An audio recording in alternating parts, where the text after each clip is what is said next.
अथ मंत्रपाठः।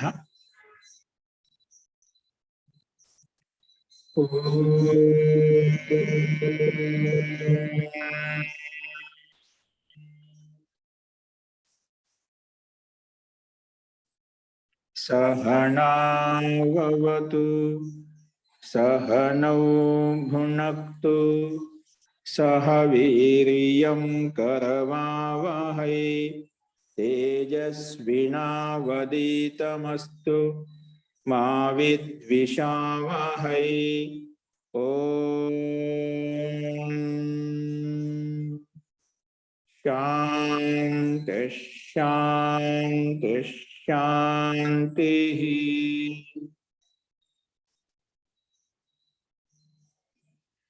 सर्वेभ्यो नमः। अंदरिकी नमस्कारम अंडी। మనము సాంఖ్య దర్శనంలో 6వ అధ్యాయం చెప్పుకుంటున్నాము. అందులో నిన్న 47 సూత్రాల వరకు 47వ సూత్రం వరకు చూశాము. ఇక్కడ ఏం చెప్పుకుంటున్నామంటే పురుష బహుత్వం అని చెప్పి సిద్ధాంతి ప్రస్తావించాడు. వ్యవస్థ వలన మనకు సంసారంలో అనేక జీవాత్మలు, బద్ధాత్మలు ఉన్నాయి, ముక్తాత్మలు ఉన్నాయి. కాబట్టి వ్యవస్థను బట్టి మనకు పురుష బహుత్వం అని చెప్పి చెప్పుకున్నాము. కానీ పూర్వపక్షి ఏం చెప్పాలంటే లేదండి, ఉపాధి భేదం చేత అలా ఉన్నాయి, అంతా ఒకటే, పురుష బహుత్వం కాదు, అద్వైతం అంటే ఒకటే ఉంది అని, జీవాత్మ ఒకే ఒక పురుష జీవాత్మ ఒకటే ఉంది. ఉపాధి భేదం చేత శరీర యుక్తము శరీర రహితం అని చెప్పి చెప్తున్నాం కాబట్టి ఉపాధి భేదం చేత అలా చెప్పుకుంటున్నాము, పురుష బహుత్వం కాదు అని చెప్పాడు. అంటే అలాంటప్పుడు అద్వైతం అవుతుంది, ఒకటే అయిపోతుంది. కానీ మనకు సంసారంలో బద్ధాత్మలు కనిపిస్తున్నాయి, ముక్తాత్మలు కనిపిస్తున్నాయి. కాబట్టి పురుష బహుత్వం అనేది స్వీకరించాలి. ఉపాధిచే బేసిద్ధం అయినప్పటికీ కూడా ఇక్కడ బద్ధాత్మలు ముక్తాత్మలు రెండు ఉన్నాయి. కాబట్టి అంటే కొన్ని ముక్తాత్మ ఉంది, కొన్ని బద్ధపురుషాత్మ ఉన్నాయి. కాబట్టి పురుష బహుత్వం అనేది స్వీకరించాలి. అంటే అనేక జీవాత్మలు ఉన్నాయి, బద్ధాత్మలు ఉన్నాయి, ముక్తాత్మలు ఉన్నాయి చెప్పుకున్నాము. అటువంటిప్పుడు నువ్వు పురుష బహుత్వం అంటున్నావు కదా ఉపాధి భేదం చేత. ఉపాధి అనేది స్థిరంగా ఉండదు. ఈ శరీరం అనేది ఎప్పుడు స్థిరంగా ఉండదు, శాశ్వతంగా ఉండదు. కాబట్టి ఉపాధి భేదం చేత అది అలా చెప్పుకున్న పురుష బహుత్వం ఉంది. కానీ ఉపాధి అనేది స్థిరంగా ఉండదు. అది మిథ్య, ఒక అవిద్యామూలకమైంది, మిథ్య అనేది అసత్యమైంది. కాబట్టి పురుషుక ముక్తత్వం అనేది, బద్ధత్వం అనేది ఈ భేదము స్థిరంగా ఉండేది. కాబట్టి పురుష బహుత్వం కాదు అని మళ్ళీ పూర్వపక్షి ప్రస్తావించాడు. అక్కడ పురుష బహుత్వం అంటే పురుష బద్ధాత్మలు ముక్త చాలా ఉన్నాయి. కాబట్టి పురుష బహుత్వం స్వీకరించాలి అన్నప్పుడు లేదు, ఉపాధి భేదం చేత అలా ఉంది. శరీరంతో యుక్తంగా ఉండటం వల్ల, శరీరరహితంగా ఉండటం వల్ల, శరీరరహితంగా ముక్తాత్మ ఉంటే శరీరంతో జీవాత్మ బద్ధాత్మలు ఉంటాయి. కాబట్టి ఆ రకంగా ఉపాధి భేదం చేత, శరీరం యొక్క ఉపాధి భేదం చేత అలా చెప్పబడింది. ఆ శరీరం అనేది స్థిరంగా శాశ్వతంగా ఉండదు. కాబట్టి అనేక పురుష బహుత్వం కాదు అని మళ్ళీ పూర్వపక్షి ప్రస్తావించినప్పుడు ద్వాభ్యాం ప్రమాణ విరోధ. ఇక్కడ ఆ ప్రమాణ విరోధం అంటే ఇది శబ్ద ప్రమాణిక విరోధమే కాదు, పురుష బహుత్వం కాదు. వాస్తవంగా అనేక బద్ధాత్మలు జీవాత్మలు ఉన్నాయి. మనకు ప్రమాణ విరోధ, ప్రమాణిక విరుద్ధం కాదు. అంటే శబ్ద ప్రమాణం చెప్తుంది. శబ్ద ప్రమాణం ఏం చెప్పుకున్నాము? ఏ తద్విదు అమృతాస్తే భవంతి అథ ఇతరే దుఃఖం ఏవ అపియంతి. ఇక్కడ ఏ తద్విదు, ఎవరైతే ఆ పరమాత్మ తెలుసుకుంటారో, ఎవరైతే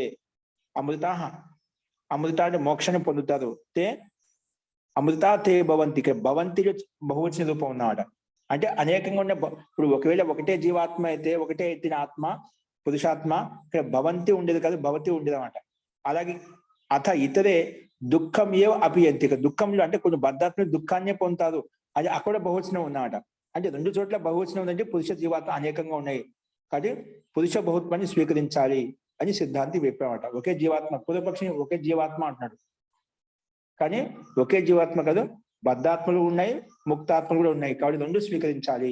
ఇక్కడ మనకు శృతి చెప్తున్నాడు ప్రమాణం ఏంటి? పురుష బహుత్వానికి ఏ తద్విదు అమృతాహ తే భవంతి. భవంతి ఇక్కడ మనకు భవతి భవతా భవంతి, భవంతి బహువచన రూపం గమనించాలి ఇక్కడ. అలాగే అథ ఇతరే దుఃఖం ఏవ అపియంతి. దుఃఖాన్ని అనుభవించే అజీవాత్మలు, బద్ధాత్మలు కూడా అవి కూడా చాలా ఉన్నాయి.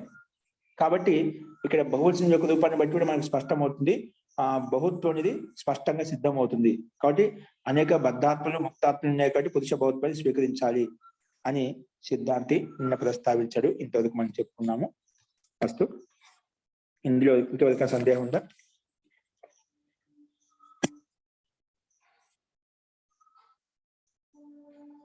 అస్తు. ఇందులో మళ్ళీ పూర్వపక్షి వేరే విధంగా ప్రశ్న అడుగుతున్నాడు. ఏమంటున్నారు చూడండి. 48వ సూత్రము భూమికలో 48వ సూత్రం స్లైడ్ మార్చండి. నన్ను ఇక్కడ కొంచెం చూసుకొని కింద ఉంది. నన్ను అద్వైత శృతిరపి అస్తి అసంగోహి అయం పురుష. నువ్వు ఏం చూపిస్తున్నావు? పురుష బహుత్వానికి ప్రమాణం చూపించావు. ఏ ప్రమాణం చూపించావంటే ఇక్కడ ఏ తద్విదు అమృతాస్తే భవంతి అథ ఇతరే దుఃఖం ఏవ అపియంతి. ఈ శృతి ప్రమాణం చూపించావు. శృతిలో ఏకవచనానికి కూడా ప్రమాణం ఉంది కదా. నన్ను అద్వైత శృతిరపితు అస్తి అసంగోహి అయం పురుష.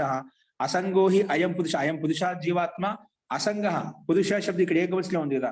నువ్వేమో పురుష బహుత్వానికి ప్రమాణం చూపిస్తున్నావు, పురుష ఏకత్వానికి కూడా ప్రమాణం ఉంది కదా అని మళ్ళీ పూర్వపక్షి పట్టుకున్నామాట. సిద్ధాంతం అన్నాడు ఇక్కడ అనేక బద్ధాత్మలు ముక్తాత్మలు రెండు ఉన్నాయి కాబట్టి పురుష బహుత్వాన్ని స్వీకరించాలి, అనేక జీవాత్మలు ఉన్నాయి స్వీకరించాలి. కానీ లేదండి, అవన్నీ ఉపాధి భేదించడం అలా ఉన్నాయి, కానీ ఒకటే జీవాత్మ ఒకటే. అంటే అద్వైత అంటే పరమాత్మక అంశంలో ఇవన్నీ అలా ఆ రకంగా తీసుకెళ్తున్నామట. ఇవన్నీ కూడా పరమాత్మక అంశాలు అని చెప్పి కాదు, అలా కాదు. ఇక్కడ ఉపాధి భేదించతాలు ఉన్నాయి, వాస్తవంగా కాదు, మనకు ప్రమాణం చెప్తుంది శృతి. కానీ దీనికి ఆ సందర్భం చెప్పగానే వెంటనే అసంగోహి అయం పురుష అనే ప్రమాణం తీసుకొచ్చాడు. ఇక్కడ నువ్వు పురుష బహుత్వానికి ప్రమాణం చూపిస్తున్నావు, పురుష ఏకత్వానికి కూడా ప్రమాణం ఉంది వేదంలో, మరి దీనికి సమాధానం ఏం చెప్తావు అని పూర్వపక్షి అడుగుతున్నాడు. నన్ను ద్వైత శృతి రపితు అస్తి అసంగోహి అయం పురుష. పురుష శబ్దం ఏకవచనం ఉంది కదా, ఇక్కడ స్పష్టంగా ఉంది ఒకటే జీవాత్మ అని, ఒకటే పురుష జీవాత్మ అని చెప్పి దీనికి సమాధానం చెప్తావు. అసంగోహి అయం పురుష ఇత్తంతో ఏకత్వ బహుత్వ ప్రతిపాదక శృత్యో పరస్పర విరోధో ఆపత్స్యతే. కాబట్టి ఒక చోటేమో బహుత్వానికి ఆపత్తి వస్తుంది, ఒక చోట ఏకత్వం. అంటే పురుష బహుత్వానికి కూడా ప్రమాణం ఉంది, పురుష ఏకత్వానికి కూడా ప్రమాణం ఉంది. కాబట్టి ఈ రెండింటి మధ్య పరస్పరం ఏమొస్తుంది? విరోధం వస్తున్నాను, విరోధం వచ్చి పడుతుంది నువ్వు అలా అంటే గిన అని పూర్వపక్షి ఇక్కడ ప్రస్తావించాడు. నువ్వు ఆ రకం చెప్తున్నావు, నువ్వు పురుష బహుత్వానికి ప్రమాణం చూపిస్తున్నావు భవంతి అని చెప్పి. ఇక్కడ పురుష ఏకత్వం కూడా ప్రమాణం ఉంది, అసంగోహి అయం పురుష. అటువంటప్పుడు ఈ రెండింటి మధ్య వేదానికి పరస్పరం వేద విరుద్ధం అవుతుంది. రెండు మంత్రాలు వేదానికి విరుద్ధమేం కాదు కదా, రెండు వేద మంత్రాలే. అటువంటిప్పుడు దానికి సమాధానం ఏం చెప్తావు? ఇక్కడ ఏకత్వం కూడా ప్రమాణం ఉంది, దానికి సమాధానం ఏంటి? కాబట్టి ఒకటే అని చెప్పి నువ్వు స్వీకరించాలి అని చెప్పి గట్టిగా బలవంతం ఒప్పించడానికి ప్రయత్నం చేస్తున్నాడు పూర్వపక్షి. కానీ సిద్ధాంతం దానికి సమాధానం చెప్తున్నా అంటే చూడండి.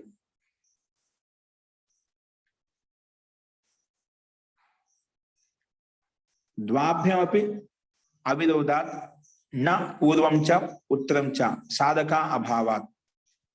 స్లైడ్ మార్చండి. ఇక్కడ ఏమంటున్నా, ద్వాభ్యమపి అవిరోధ. అక్కడ బహుత్వ స్థితి ఏదైతే చూపించావో, ఏతత్ తద్విదు అమృతాస్తే భవంతి, ఎవరైతే ఆ పరమాత్మను పరమాత్మ తెలుసుకుంటారో అమృతాన్ని పొందగలుగుతారు.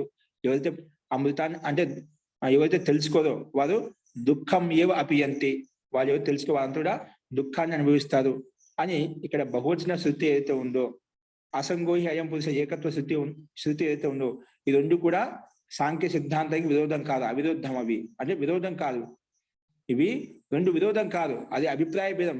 మనం ప్రకరణాన్ని బట్టి అర్థం చేసుకోవాలి, రెండు భిన్న భిన్నం కాదు అని చెప్పి సిద్ధాంతి ఇక్కడ ప్రస్తావించండి. చూడండి, ద్వాభ్యామపి అవిరోధాత్, రెండు విరోధం కాదంట. ఏది? పూర్వం చ ఉత్తరం చ. పూర్వం చెప్పిన ప్రమాణం ఏదైతే ఉందో అది, అదేవిధంగా ఉత్తరంలో అసంగోహి అయం పురుష అని చెప్పాం కదా, ఈ రెండు కూడా విరోధం కాదు. కాబట్టి పురుష బహుత్వాన్ని స్వీకరించడానికి సందేహం లేదు అని చెప్పి సిద్ధాంతి ఇక్కడ ప్రస్తావిస్తున్నాడు. చూడండి,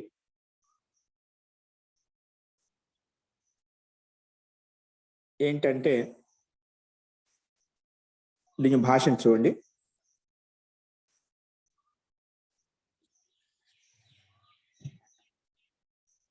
ఇక్కడ ఏం చెప్పాము? ప్రశ్న పూర్వపక్షి నన్ను అద్వైత శృతిరపి అద్వైతం అంటే ఒకటే అని చెప్పి, ద్వైతం కాదు రెండు కాదు ఒకటే అని చెప్పి, అంటే పరమాత్మక అంశాలు ఇవన్నీ కూడా అని చెప్పి అద్వైత శృతిరపి అస్తి అసంగోహి అయం పురుష.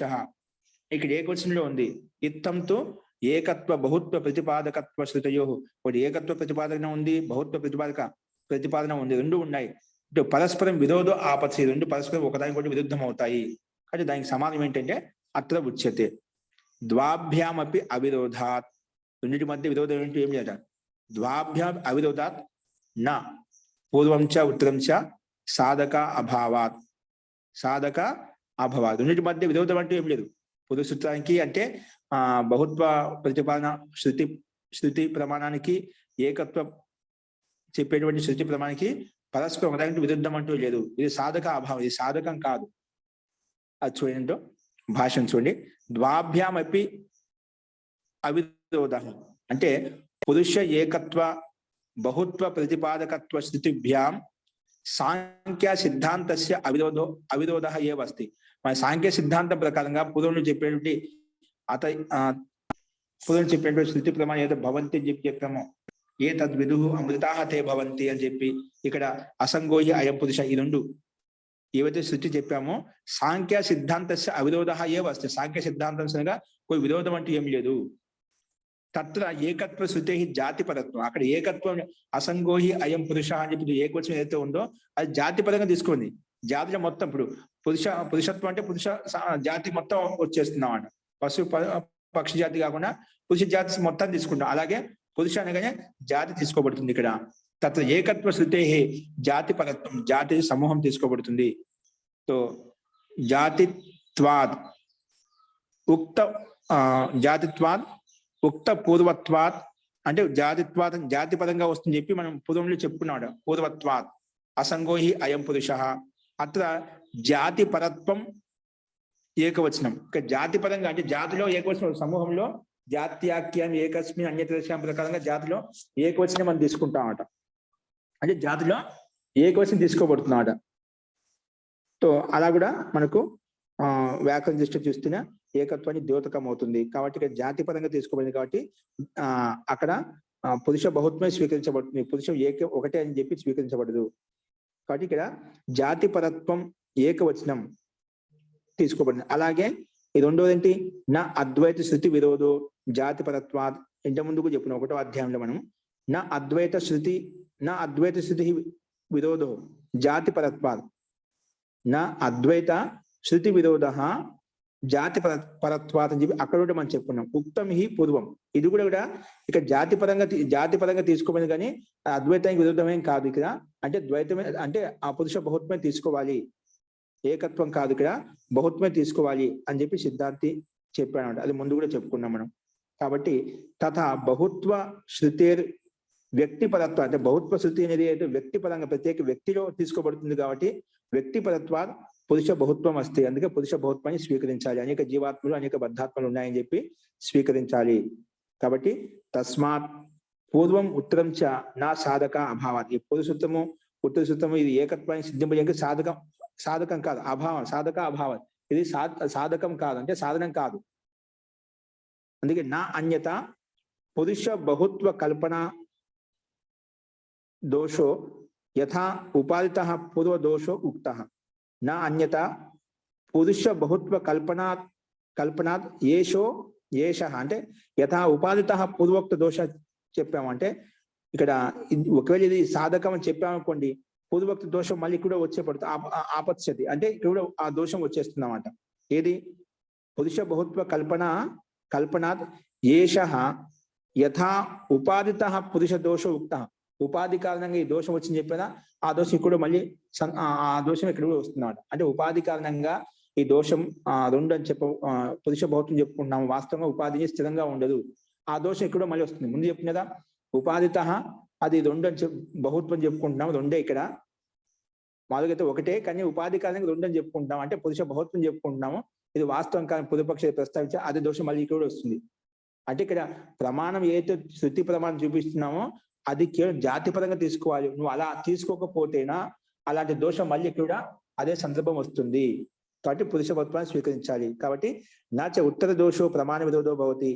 సాంఖ్య సిద్ధాంతే అత్ర సాధక అభావాత్ తత్ర అంటే దోష సాధక అభావాత్. ఇక్కడ ఉత్తర సూత్రంలో ఏవైతే ఉన్నాయో మనకు శృతి అంటే బహుత్వ శృతి ప్రమాణము, ఏకత్వ శృతి ప్రమాణం ఇవన్నీ జాతిపరంగా తీసుకోవాలి. కాబట్టి ఏవైతే ఉన్నాయో పూర్వ సూత్రం ఉత్తర సూత్రము అవి సాధక అవి ఏకత్వ నిరూపించడంలో అవి సాధ్యం కాదు, సాధనకి అభావంగా ఉంది. అందుకే తత్వ దోష సాధక అభావం, దోషం చూపించడంలో అది సాధనం కాదు, సాధనానికి అభావం ఉంది. కాబట్టి ఇది జాతిపరంగా తీసుకుంటే సమస్య లేదు. కానీ పురుష బహుత్వాన్ని స్వీకరించాలి అని చెప్పి సిద్ధాంతి ఇక్కడ ప్రస్తావించాలి. కాబట్టి అద్వైతం కాదు, ఇది ద్వైతమే అంటే పురుష బహుత్వాన్ని స్వీకరించాలి. అనేక బద్ధాత్మలు జీవాత్మలు ఉన్నాయి, అది ప్రత్యక్షం కూడా అని చెప్పి సిద్ధాంతికి ప్రస్తావించాడు. అలా అడిగిన తర్వాత మళ్ళీ పూర్వపక్షం అడుగుతున్నా అంటే నను మా భూత్ ఉపాధిత పురుష బహుత్వం. సరే, ఉపాధిత పురుష బహుత్వం, ఉపాధి కాలం పురుష బహుత్వం కాదు, వాస్తవమే పురుష బాహుళ్యం ఉంది, అనేక జీవాత్మలు అనేక బద్ధాత్మలు ఉన్నాయి, బాగానే ఉంది, ఇక స్వీకరించాడు. కింటు కానీ పురుషస్తు ఏక ఏవా, కానీ పురుషంతో ఒకటే, పురుష జీవాత్మ ఒకటే ఉంటుంది అంటున్నాడు. పురుషస్తు ఏక ఏవ పరంతు స ప్రకాశ స్వరూప స నిజ ప్రకాశత స్వాత్మానం బహుభావేన ప్రకాశయతి ఇది అత్ర ఉచ్యతే. ఇక్కడ ఏమంటే స్వీకరించి మళ్ళీ ఏమంటున్నా అంటే నన్ను మా భూత్ ఉపాధిత పురుష బహుత్వం, ఉపాధి కారణంగా పురుష బహుత్వం లేదు, శరీరంలో యుక్తంగా శరీరహితంగా ఉండట, శరీరయుక్తంగా శరీరరహితంగా ఉండటం వలన ఉపాధి భేదం కాదు, అది పురుష బహుత్వం ఉంది, అనేక జీవాత్మ అనేక బద్ధాత్మలు ఉన్నాయి అని స్వీకరించి కింటు పురుషస్తు ఏక ఏవ, పురుష జీవాత్మ ఒకటే, పురుషస్తు ఏక ఏవ పరంతు సా ప్రకాశ స్వరూపం, అది పురుషం ఒకటే కానీ అది ఆ పురుష జీవాలు ఎటువంటిది అంటే ప్రకాశ స్వరూపమైంది. ఆ ప్రకాశ స్వరూపం కాబట్టి స నిజ ప్రకాశత, ఆ నిజ ప్రకాశం చేత స్వాత్మానం బహుభావేన ప్రకాశయతి, అది నిజ ప్రకాశవంతమైనది గడి, ఆ నిజ ప్రకాశం చేత అనేక రూపంలో అది కనిపిస్తుంది, వాస్తవంగా అనేకం కాదు అని మళ్ళీ పూర్వపక్ష అడుగుతున్నాడు. కనపడతలేదండి మహోదయ. పురుష జీవాత్మ కనిపిస్తుంది చూడండి, నెట్వర్క్ మీరు చూసుకోండి. జీవాత్మ అనేది ప్రకాశవంతమైంది, తేజోవంతమైంది, అది తన స్వయం ప్రకాశం చేత అనేక రూపాలకు కనిపిస్తుంది, అనేక భావాలకు కనిపిస్తుంది. కాబట్టి పురుష జీవాత్మ ఒకటే, అనేకం కాదు, అనేక పురుష జీవాత్మ కాదు, ఒకే జీవాత్మ అనేక పలు విధాలు కనిపిస్తుంది స్వయం ప్రకాశం చేత అని చెప్పి ఇక సిద్ధాంతి పూర్వపక్షి మరి అడుగుతున్నమాట. పురుషస్తు ఏక ఏవ పరంతు కానీ స ప్రకాశ స్వరూప, అది పురుషం ఏంటి, ఆ పురుష జీవాత్మ ప్రకాశ స్వరూపమైంది. అందుకే స నిజ ప్రకాశత, నిజ ప్రకాశం చేత స్వాత్మను తన ఆత్మను బహుభావేన ప్రకాశయతి. మనం అంటాం కదా పరమాత్మ ఒకడే, ఆ పరమాత్మ తన శక్తి సామర్థ్యం చేత ప్రకాశం చేత అనేక పలు విధాలుగా ఆయన రూపాంతరం చెందుతాడు, అనేక జీవాత్మ రూపాంతరం చెందుతాయి. ఇవన్నీ పరమాత్మ యొక్క అంశంలే, జీవాత్మ అంత వేరు కాదు, అంతే ప్రకృతి కూడా వేరు కాదు, అంత కూడా పరమాత్మ యొక్క అంశంలే. ఆ రకంగా పూర్వపక్షం మళ్ళీ తీసుకొని వస్తున్నాడు. పురుషుడు ఒకడే, అది స్వయం ప్రకాశవంతమైనటువంటి వాడు కాబట్టి అనేక పలు విధాలుగా తన ప్రకాశం చేత స్వయం ప్రకాశం చేత ప్రకాశింపజేస్తున్నాడు, పలు విధాలుగా ఉత్పన్నంగా కనిపిస్తున్నాడు. బహుభావేన బహుభావాలుగా అంటే భిన్న భిన్న ప్రకారాలుగా ప్రకాశిస్తున్నాడు. కాబట్టి అనేక జీవాత్మలు బద్ధాత్మలు కాదు, ఒకటే జీవాత్మ, అవి అనేక రకాలుగా ఉపాధి భేదంతో భిన్నంగా కనిపిస్తున్నాయి అన్నట్టుగా మళ్ళీ తీసుకొని వచ్చాడు వాడి ప్రస్తావన. దానికి సిద్ధాంతం ఏం చెప్తున్నాడు? ప్రకాశత తత్సిద్ధౌ కర్మ కర్తృ విరోధ. నువ్వు ప్రకాశం చేత అనే పలు విధాలుగా పలు భావాలుగా కనిపిస్తున్నాడు, ప్రకాశిస్తున్నాడు అన్నా అనుకోండి, అప్పుడు కర్మ కర్తృ విరోధ, కర్మకి కర్తృత్వానికి విరోధం వస్తున్నమాట. నువ్వు ఒకవేళ అలా స్వీకరిస్తే ఏమొస్తుంది? కర్మకర్తృ విరోధ, కర్మకర్తకి విరోధం వస్తుంది. అంటే జీవాత్మ పురుష జీవాత్మ తన స్వయం ప్రకాశం చేత పలు విధాలుగా ప్రకాశింపజేస్తుంది, అందుకే పురుష బహుత్వం పురుష బాహుళ్యం కనిపిస్తుంది అంటున్నావా? అలాగైతే కర్మకి కర్తకి విరోధం వస్తుంది. కర్మకర్తృ విరోధ ఏంటో చూడండి. ప్రకాశత తత్సిద్ధౌ అంటే పురుషస్య నిజ ప్రకాశతో బహుత్వ సిద్ధౌ, పురుషుడికి నిజ ప్రకాశ అంటే పురుష జీవాత్మ నిజ ప్రకాశం చేత తన ప్రకాశం బహుత్వ సిద్ధౌ బహుత్వ రూపంలో సిద్ధింపజేసినప్పుడు, అంటే పురుష బహుత్వ సిద్ధౌ కర్మ కర్తృ విరోధం ఆపద్యతే, కర్మకి కర్తకి విరోధం వచ్చి పడుతున్నాడు, కర్మకర్తకి విరోధం వస్తున్నమాట, అది సిద్ధాంత విరుద్ధం అవుతుంది. కాబట్టి కర్మాచ కర్తాచ భిన్నౌ భవత, ఈ కర్మ వేరు అవుతుంది, కర్త కూడా వేరే అవుతున్నాడు. కర్త ఎక్కడ ఉంటే కర్మ అక్కడే ఉంటుంది, కర్మకర్త ఒకే చోట ఉన్నది. కానీ ఈ రకంగా ఆలోచిస్తే కర్మకర్త భిన్నంగా ఉంటాడు. అందుకే కర్మాచ కర్తాచ భిన్న భిన్నౌ భవతః, భిన్న భిన్నంగా ఉంటాయి. నాహి ఏకస్యేవ కర్మత్వం కర్తృత్వం కర్తృత్వం చ ఉభయం భవతి. అప్పుడు భిన్న భిన్నంగా ఉన్నప్పుడు కర్మ ఒకటి ఉంటుంది, కర్త ఒకటి ఉంటుంది. అప్పుడు భిన్న భిన్నంగా ఉన్నప్పుడు ఏదానికి కర్మ ఏదానికి కర్త ఎలా మనం చెప్పగలుగుతాం? కాబట్టి కర్మ కర్తృత్వంలో దోష ప్రసక్తి వస్తుంది. అందుకే నాహి ఏకస్యేవ, ఒకదానికి కర్మత్వం కర్తృత్వం చ, ఇది కర్మ ఇది కర్తృత్వం అని చెప్పి ఉభయం భవతి, ఉభయం నా భవతి. ఇది కర్మ ఇది కర్త అని చెప్పి ఉభయం నా భవతి. భిన్న భిన్నంగా ఉన్నాయి కదా, ఏదైతే విడివిడిగా ఉన్నాయి. అటువంటి కర్మ కర్తృత్వాన్ని ఇది కర్మ, ఈ కర్తకి కర్మ చేశాడు, ఈ కర్మాశయం ఉందని చెప్పి మనం చెప్పలేము అనమాట. కాబట్టి నాహి ఏకస్య, ఒకదానికే కర్మత్వం కర్తృత్వం ఉభయం, కర్తృత్వం ఉభయం భవతి. ఉభయం ఎప్పుడు సాధ్యం కాదు. అంటే ఒకటే స్వీకరించినప్పుడు ఈ కర్మ కర్త దోషం వస్తుంది, అది సాధ్యం కాదు. ప్రకాశక కలు ప్రకాశ్యం అపేక్షతే, ప్రకాశింపజేసేది ప్రకాశాన్ని అపేక్షని ఉంటున్నమాట. ప్రకాశింపజేసేది సాధనం ఏతుందో అది ప్రకాశాన్ని అపేక్షాన్ని ఉంటున్నమాట. అంటే ప్రకాశింపజేశాడు, ఏదాన్ని ప్రకాశింపజేస్తున్నాడో అది ఉండాలి అక్కడ. ఇప్పుడు మనం విద్యుత్ను ప్రకాశింపజేస్తున్నాం. ఇప్పుడు సూర్యుడు ప్రకాశాన్ని ఇస్తున్నామట. అంటే ప్రకాశమైనటువంటి వస్తువు కూడా అక్కడ ఉన్న పదార్థం కూడా ఉండాలి, ద్రవ్యం కూడా ఒకటి ఉండాలన్నమాట. ద్రవ్యం ఒకటి ఉండాలన్నమాట. ఎవరైతే ప్రకాశాన్ని ప్రకాశింపజేస్తున్నాడో ఆ ప్రకాశింపజేసిన వస్తువు ద్రవ్యం పదార్థం ఏంటో అది కూడా అక్కడ ఉండాలన్నమాట. అక్కడ ఇక్కడ అదే విధంగా చెప్తున్నాడు. ప్రకాశక కలు ప్రకాశ్యం అపేక్షతే, ఆ ప్రకాశ వస్తు పదార్థం ఏతుందో దానికి అపేక్ష అంటూ ఉంటున్నమాట, సాపేక్షం ఉంటుంది. ఎం హి సా ప్రకాశేత్, అతను ఏదైతే ప్రకాశింపజేయాలనుకుంటున్నాడు, స్వయం ప్రకాశింపజేయదా, ప్రకాశింపజేస్తున్నట్టు ఏదో ఒకటి వస్తు పదార్థం ఉంటున్నాను, అది ప్రకాశ్య వస్తువు కూడా మనకు ఉండాలి. దేని ద్వారా అయితే ప్రకాశింపజేస్తున్నాడు అన్నమాట. అందుకే ఎం హి సా ప్రకాశయేత్, కాబట్టి ప్రకాశ్యం అంతది, ప్రకాశం లేకుండా ప్రకాశక సిద్ధిరపి నా భవతి. కాబట్టి ప్రకాశ సిద్ధి కూడా సిద్ధించదు. కాబట్టి తస్మాత్ ఏష కల్పన అపి నా యుక్త, యుక్తిపూర్వకం కాదు. నువ్వు లేదు పదంతో జీవాత్మ స్వయం ప్రకాశవంతమైంది కాబట్టి స్వ ఆత్మ తన ఆత్మను బహుభావైన బహు రకాలుగా ప్రకాశింపజేస్తుంది నువ్వు అంటున్నావు కదా, అది యుక్తి సంగతం కాదు.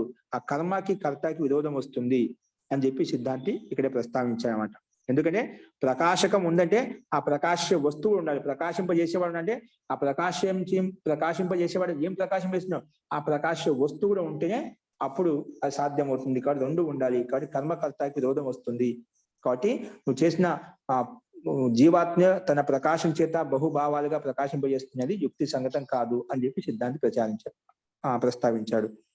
పునశ్చ అపర దోషో అయం, ఇంకా అంతేగాక వేరే దోషం కూడా వస్తుంది. ఒకళ్ళు పురుష జీవాత్మ ఒకటే తన ప్రకాశం చేత పలు రకాలుగా ప్రకాశింపజేస్తుంది అనే దాంట్లో ఇంకొక దోషం చూపిస్తారు. ఒకటే చూపించారు, కర్మకర్తకి విరోధం వస్తుంది. ఇంకొక దోషం ఏమొస్తుంది, పునశ్చ అపరో దోషో అయం జడ వ్యావృత్తో జడం ప్రకాశయతి చిద్రూప. జడంతో అంటే చేతన రహితంగా ఉండి జడ వస్తువు అని జడ పదార్థం, జడ వ్యావృత్తో జడం ప్రకాశయతి, ఆ జడంతో యుక్తమై జడాన్ని ప్రకాశింపజేస్తుంది. చిద్రూప అంటే చిత్ రూపం చేత రూపం ఇది జడంతో సాన్నిధ్యంలో ఉంటూ జడ వస్తువును ప్రకాశింపజేస్తుంది. అలాంటి దోషం వస్తుందంట. అదేంటో చూడండి భాష్యంలో, జడ వ్యావృత్త చిద్రూప, జడ వ్యావృత్త చిద్రూప అంటే చూడండి భాష్యంలో, పురుష ఖలు జడాత్ అంటే పురుష జీవాత్మ జడ వస్తువు చేత జడాత్ భిన్న చేతన స్వరూప నహి సూర్య ఇవ జడ ప్రకాశవాన్. అంటే పురుష జీవాత్మ జడాత్ భిన్న అంటే జడ వస్తువు కంటే భిన్నమైనటువంటి అంటే చైతన్యం కలిగినటువంటి పురుష జీవాత్మ. జడాత్ భిన్న చేతన స్వరూప, జీవాత్మ ఎటువంటిది, పురుష జీవాత్మ చైతన్యం కలిగింది అన్నమాట. నాహి సూర్య ఇవ జడ ప్రకాశవాన్. ఈ విధంగా సూర్యుడు ఏంటి, జడ వస్తువు జడ పదార్థం అంటే ఈశ్వరీ వ్యవస్థ ప్రకారంగా సూర్య ద్రవ్యం అయితే కనిపిస్తుంది ఒక జడ పదార్థం అంట. ఆ సూర్యుని ఆ పరమాత్మ యొక్క శక్తి ద్వారా సామర్థ్యం ద్వారా అది ప్రకాశాన్ని అందజేస్తున్నాడు. అంటే ఆ సూర్యుడిలో అలాంటి శక్తి సామర్థ్యం ఇచ్చాడు, నిరంతరంగా ప్రకాశింపజేస్తూ ఉంటున్నాడు. అలాగా సూర్యుడికి సమానంగా జడ వస్తువు కాదు ఈ పురుష జీవాత్మ. అందుకే నహి సూర్య ఇవ, సూర్యుడికి సమానంగా జడ ప్రకాశవాన్, జడంతో యుక్తమై ప్రకాశాన్ని అందింపజేయడం లేదు. ఇక్కడ పురుష జీవాత్మ చైతన్యవంతమైంది, అది చైతన్య స్వరూపమైంది. కాబట్టి తస్మాత్ చేతన సన్ సా జడం ప్రకాశ, కాబట్టి చైతన్యవంతమైంది జడాన్ని ప్రకాశింపచేదు. తస్మాత్ చేతన సన్ సహ జడం అంతఃకరణ ఇంద్రియ శరీర రూపం జడం ప్రకాశయతి అంటే చైతన్య స్వరూపం అయి ఉండి కూడా ఆ పురుష జీవాత్మ అంటే పురుషాత్మ జడం అంటే అంతఃకరణం. ఇప్పుడు మన శరీరంలో అంతఃకరణం బుద్ధి చిత్త అహంకారం ఇవన్నీ ఉన్నాయి కదా, అవన్నీ పృథ్వీ ద్వారా ఉత్పన్నమైన జడ పదార్థములు, జడం ద్వారా ఉత్పన్నమైన పదార్థం ఇవన్నీ జడ వస్తువులే. కాబట్టి జడం అంటే అంతఃకరణం. అర్థమవుతలేదు జీ అందరికి కనిపిస్తుందా అండి ఇక్కడ? నాకు కనిపిస్తుంది మహోదయ, కనిపిస్తుంది. అందరికి కనిపిస్తుంది ఇక్కడ, నాకు కూడా కనిపిస్తుంది.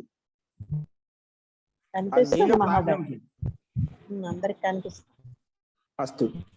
జడం అంతఃకరణం అంటే ఇంద్రియ శరీర రూపం జడం ప్రకాశయతి అంటే అంతఃకరణం అయితే ఉందో మన బుద్ధి చిత్త అహంకారం అంటాం కదా, అక్కడ అంతఃకరణంలో ఇంద్రియ శరీర రూపం, ఇంద్రియంతో యుక్తమైన శరీర రూపం అయితే ఉందో జడం ప్రకాశయతి, జడయుక్తమైనటువంటి శరీరాన్ని ప్రకాశింపజేస్తుంది. అంటే చేతన అంటే గతినిస్తుంది, అక్కడ ప్రకాశింపజేయడానికి గతినిస్తుందన్నమాట. అంటే ఎప్పుడైతే ఈ జడ శరీరంలో పృథివీ పార్థివ శరీరంలో చైతన్యం వస్తుందో అంటే చైతన్యాత్మ జీవాత్మ వస్తుందో అప్పుడు దాంట్లో చైతన్యం వస్తుందన్నమాట. అంటే జడం జడాన్ని ప్రకాశింపజేస్తుంది అంటే గతినిస్తుంది. జడం తస్య ప్రకాశ్యం భవతి, జడం తస్య ప్రకాశ్యం భవతి అంటే ఇక్కడ ఏంటి, ఆ చేతన జీవాత్మకు జడ వస్తు ప్రకాశ వస్తుగా ఉంటున్నాడు. జడం తస్య ప్రకాశ్యం భవతి నచ స్వప్రకాశ ప్రసంగ, కానీ జడ వస్తువు స్వయం ప్రకాశింపబడాలి. జడ వస్తువు జడ పదార్థం పార్థివ శరీరం స్వయం ప్రకాశింపలేదు. ఆ ప్రకాశింపే శక్తి ఎక్కడ ఉంది? చైతన్య స్వరూపం పురుష జీవాత్మ నుంచి వచ్చిందన్నమాట. నా స్వయం ప్రకాశ ప్రసంగ అంటే స్వయం ప్రకాశ స్వరూపత్వాత్, ఎందుకంటే ఇక్కడ ఆ శక్తి సామర్థ్యం కేవలం జీవాత్మ పురుషునిలోనే ఉంది కాబట్టి. కాబట్టి తస్మాత్ పురుష బహుత్వం పురుషస్య ప్రకాశ స్వరూపత్వాత్ నా యుక్తం. కాబట్టి పురుష బహుత్వం అని చెప్పి చెప్పడము పురుషస్య ప్రకాశ స్వరూపత్వాత్ ఇలా చెప్పడం యుక్తి సంగతం కాదు.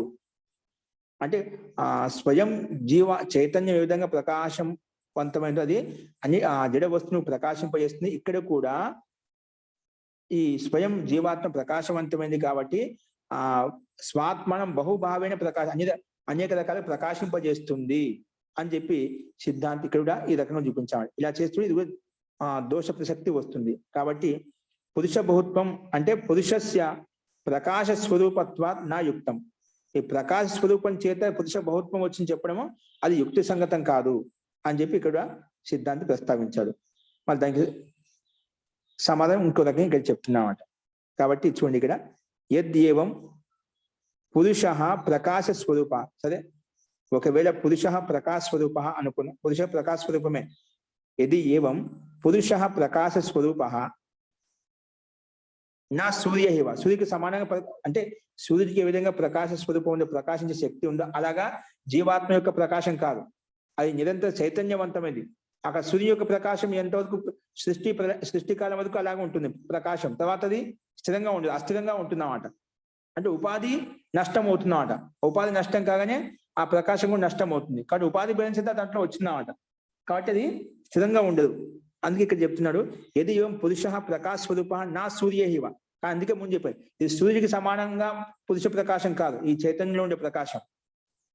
నా సూర్య హివ ప్రకాశ ధర్మవాన్ తరిహి వేదాహమేతం పురుషం మహాంతం ఆదిత్యవర్ణం తమసః పరస్తాత్ తమేవ విదిత్వా అతి మృత్యుమేతి నాణ్య పంత విద్యతేయనాయ. ఇక్కడ ఏదో శృతిత విరోధ స్యాత్. కాబట్టి ఈ ప్రమాణికి ఒకవేళ స్వయం ప్రకాశవంతమైంది సూర్యుడికి సమానంగా అని ఇక్కడ చెప్పుకున్నాం కదా, అది శృతికి విరోధం అవుతుంది. అత్ర శృతౌ సూర్య యువ ప్రకాశ ధర్మవాన్ పురుష ఉక్త ఏవ. మళ్ళీ పూర్వపక్షి ఏ విధంగా తీసుకొస్తున్నాడు చూడండి. ఇక్కడ వేదాహమేతం పురుషం మహాంతం మళ్ళీ వేదం యొక్క ప్రమాణం తీసుకొస్తున్నాడు. అక్కడ సూర్యుడికి సమానంగా జీవాత్మ కూడా పురుష జీవాత్మ కూడా ప్రకాశవంతమైంది అని చెప్పుకున్నాము. ఇక్కడ నువ్వేమో అది సూర్యుడికి ప్రకాశానికి సమానంగా ప్రకాశవంతమైంది కాదు అని చెప్పి అంటున్నావు. ఇక్కడేమో మనకి వేదంలో వేదాహమేతం పురుషం మహాంతం ఆదిత్యవర్ణం తమసా పరస్తాత్ తమేవ విదిత్వ అతి మృత్యుమేతి నాణ్య పంత విద్యతేయ నాయ అని చెప్పి ఇక్కడ శృతిలో యజుర్వేదం ఇచ్చిన ప్రమాణం ప్రకారంగా శృతి విరోధం వస్తుంది. ఎందుకంటే అత్ర శృతౌ సూర్య అంటే పోల్చి చెప్పామంట ఉపమా ద్వారా సూర్య ఇవ సూర్యుడికి సమానంగా ప్రకాశ ధర్మవాన్ అంటే ప్రకాశ ధర్మంతో యుక్తమైంది. సూర్యుడు ఏ విధంగా ప్రకాశవంతమైన వాడు కదా, అలాగే జీవాత్మ ప్రకాశయుక్తమైంది. కాబట్టి ప్రకాశయుక్తమైనది అనేక పలు విధాలుగా ప్రకాశింపజేస్తుంది అని పూర్వపక్షి దీన్ని ఆదరణ చేసుకొని మళ్ళీ ఏకత్వాన్ని సిద్ధింపజేయడం కోసం, పురుష బహుత్వం కాదని చెప్పడం కోసం ప్రయత్నం చేస్తున్నాడు. చూడండి ఇక్కడ భాష్యంలో మళ్ళీ అంటే విరోధహాస్యాది ఏంటి అత్ర శృతౌ పైన చూడండి భాష్యంలో సూర్య ఇవ ప్రకాశ ధర్మవాన్, సూర్యుడికి సమాన ప్రకాశ ధర్మంతో యుక్తమైంది. కాబట్టి పురుష ఉక్త ఏవ. ఈ విషయంలో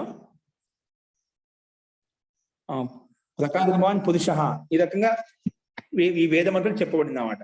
కానీ మేము అక్కడ నిరోధిస్తున్నాం. కాబట్టి ఆ సందర్భంలో పూర్వపక్షిగా ప్రస్తావించినప్పుడు ఇక్కడ వేదంలో సూర్యుడికి సమానంగానే జీవాత్మ ప్రకాశవంతమైన చెప్పబడింది.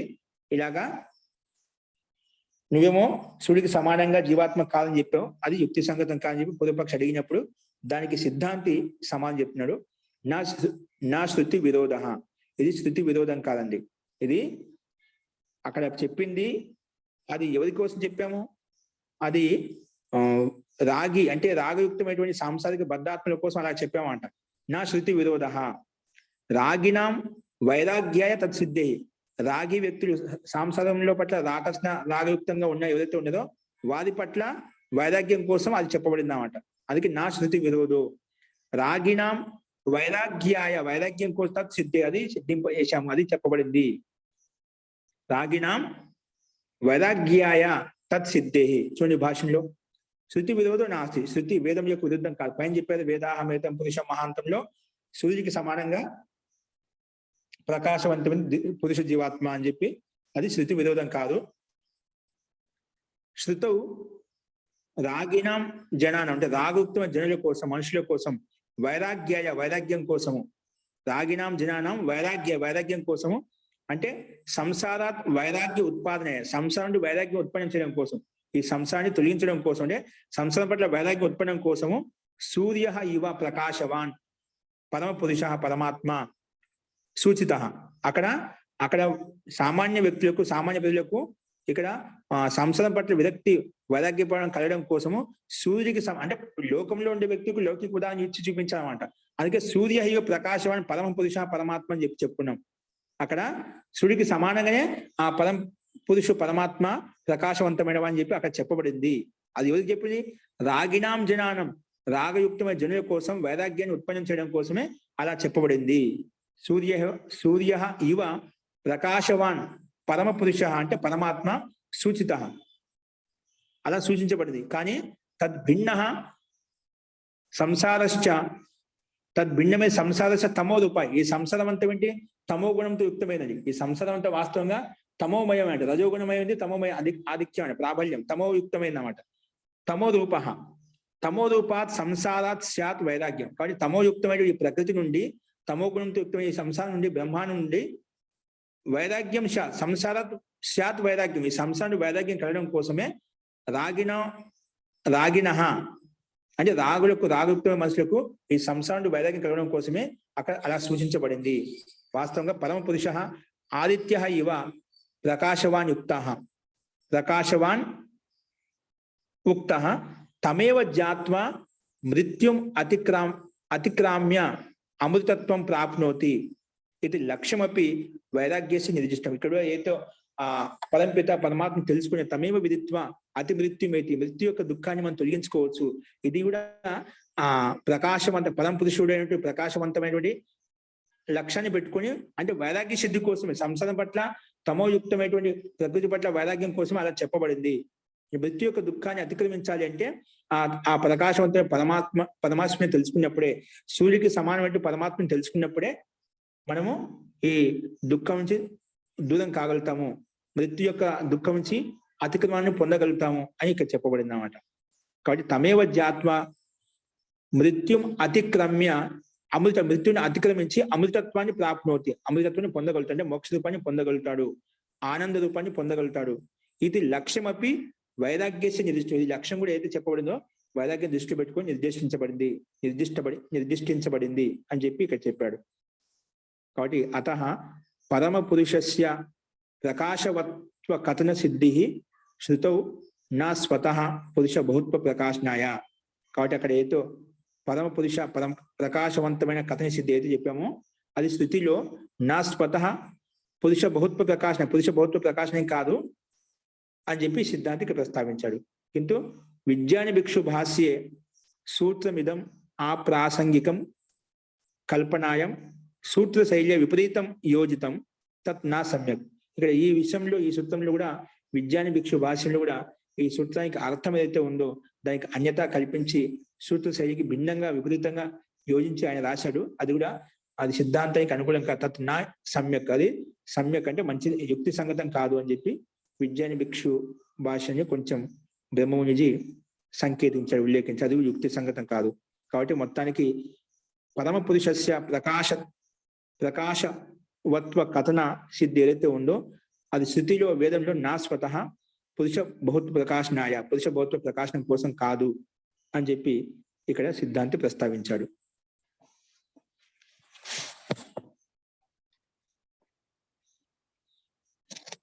ఇలా చెప్పిన తర్వాత చూడు మళ్ళీ పూర్వపక్షి ఏ విధంగా అడుగుతున్నా అంటే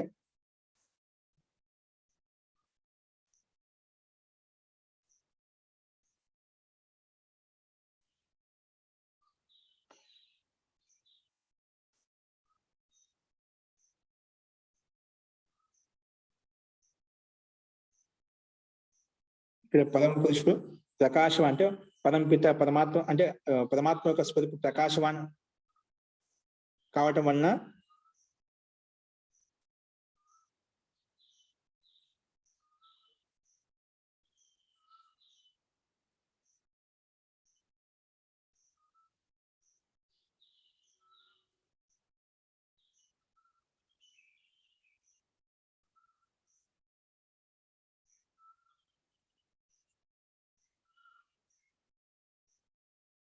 అస్తు. సో మొత్తానికి ఇక్కడ శృతి విరోధం కాదు, సామాన్య జనుల కోసము వైరాగ్య సిద్ధి కోసమే ప్రకృతి తమోమయమైనటువంటి ప్రకృతితో వైరాగ్యం ఉత్పన్నం చేయడం కోసం ఇలా చెప్పబడింది అని చెప్పాం. ఇలా చెప్పిన తర్వాత మళ్ళీ పూర్వపక్షి ఏ విధంగా ప్రశ్న వేస్తున్నా అంటే నన్ను పరమ పురుషస్య ప్రకాశవత్వం ప్రతిపాదికాయాం శృతౌ జగత వైరాగ్య కల్పన వ్యర్థం. జగత్సే వైరాగ్య కల్పన వ్యర్థం. అది నువ్వు ఇది ఈ జగత్ నుండి సంసారం నుండి వైరాగ్యాన్ని ఉత్పన్నం చేయడం కోసమే అలాగా శృతిలో చెప్పబడింది. వేదాహమేతం పదశం మహాంతరం సూత్రం వేద మంత్రంలో సూర్యుడికి సమానంగా ప్రకాశవంతమైన వాడు పరమాత్మ అని చెప్పి చెప్పబడింది కదా, అది అలా వైరాగ్యం ఉత్పన్నించడం కోసం సంసారం పట్ల అని చెప్పావు కదా. అసలుకి ఈ సంసారం పట్ల వైరాగ్యం ఉత్పన్నించడానికి అవసరమే లేదు. ఈ సంసారం ఒక మాయ. నువ్వు దాని నుంచి వైరాగ్యం ఉత్పన్నం చేయడం కోసం నువ్వు ఎందుకు చెప్తున్నావు అని పూర్వపక్షి అడుగుతున్నాడు. చూడండి ఇక్కడ నన్ను పరమ పురుషస్య ప్రకాశవత్వం ప్రతిపాదికాయం అంటే దీన్ని ప్రతిపాదించడంలో శృతికి ప్రమాణం చూపించే శృతిలో జగత వైరాగ్య కల్పన వ్యర్థం. జగత్ నుంచి వైరాగ్యం ఉత్పన్నం చేయడం కోసమే, సామాన్యులకు వైరాగ్యాన్ని ఉత్పన్నం చేయడం కోసమే అలా చెప్పబడిందని చెప్పావు కదా, అది కల్పన. నువ్వు ఆ విధంగా కల్పించేది అదంతా వ్యర్థము. కల్పన వ్యర్థం క్రియతే కింటు జగదేవ నాస్తి. ఈ జగత్ అనేది లేదు చెప్తుంటదా, ఈ జగత్ అనేది లేదు, కనిపించేది ఒక మాయ. జగదేవ నాస్తి మిథ్య, ఇదంతా మిథ్య, ఒక మాయ. ఒక కనిపిస్తుంది ఒక మాయలో భ్రాంతిలో ఉన్న. అసలు జగత్ అంటే ఏం లేదు. జీవాత్మ నిత్య బుద్ధ శుద్ధ ఇంత యుక్తమైందంట, నిత్యముక్త బుద్ధ స్వభావమైంది. ఈ కనిపించే జగత్ అంతా, ఈ బ్రహ్మాండం అంతా ఇదంతా ఒక మాయ. మన అంటే భ్రాంతిలో ఉండేదంతా ఏదో అంత స్థిరమైనది శాశ్వతమని చెప్పి ఇది వాస్తవం కాదు, యథార్థం కాదు. నువ్వు దానికోసం ఈ ప్రకృతి నుంచి వైరాగ్యాన్ని పొందడం కోసం స్థితిలో ఇలా చెప్పబడింది ప్రకాశవంతమని చెప్తున్నావు కదా, అసలు చెప్పాల్సిన అవసరమే లేదు. ఇక్కడ ఏదైనా జగత్ కనిపించేది ఒక మాయ, నువ్వు దాని నుంచి వేరు చేయడం కోసం ఇలా చెప్పాల్సిన అవసరం ఉంది.